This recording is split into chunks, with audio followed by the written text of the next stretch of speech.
From Birth to the Boundless, a brief autobiography of an imagination, a poem by David Walsh.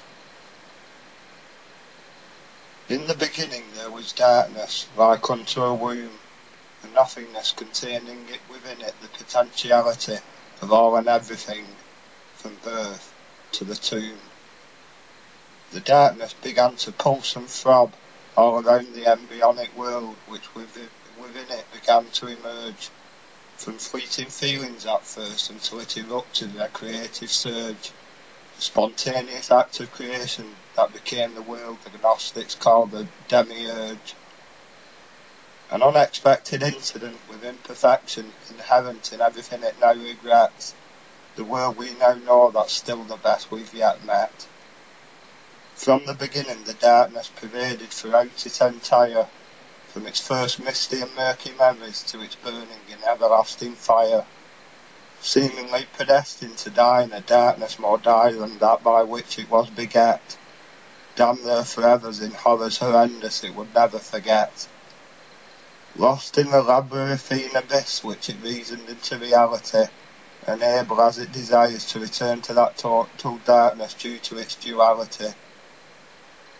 And so life was left to wander around the wilderness wild, as everything it encountered, if it hadn't already, it defiled, preferring to rape and pillage as the abundant jewels such as joy it reviled.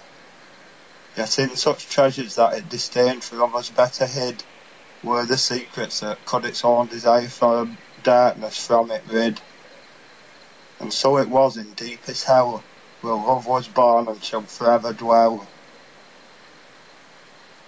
For just one wish so wondrous was all that was needed, as on the festering fruits of all the others the beast feeded.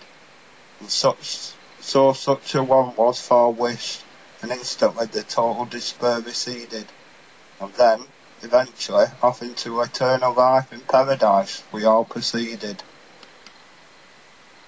So always be careful for what you wish, for the granting of wishes is one of the reasons for all of this. For one day everything for which you have desired will be yours forever, so think thoughtfully about that to which you have aspired. For that is your lot at the end of life, and if you don't like what you wanted, it's like living with a box full of thorns called forever that's always on fire, or being surrounded and ever hounded by your own demons dire. So towards love and what's good let your life lean, and you'll slowly learn what the wonders revealed by the prophets really did mean, and from all that you have feared it will you redeem, as at the celestial significance of the utter magnitude of the existence of anything with joy you'll let out a scream. From darkness into divinity, and life out of light, which was emitted from out of endless night, working out well in the end despite the way it worked out not seeming quite right. And so my mini-mythology comes to a close at any one of possibility's countless doors, beyond which creation or in all its wonder soars. My brief autobiography of my imagination now comes to an end. I've only read what I've already written once, and I'm not surprised my psychiatrist thinks I'm round the bend. For it truly has been hard to still be here to attend the world at this time, which I hope in some small way to help mend. A story as meaningless as a man as meek as I am, which mirrors in miniature the majesty of the master plan.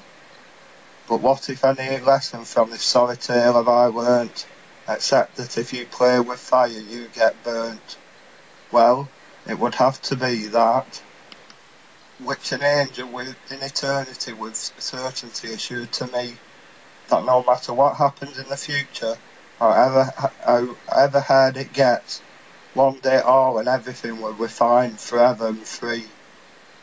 So simply he stated it with a wink that spoke more than words, the promise assured eternally at the centre of my soul were him I heard.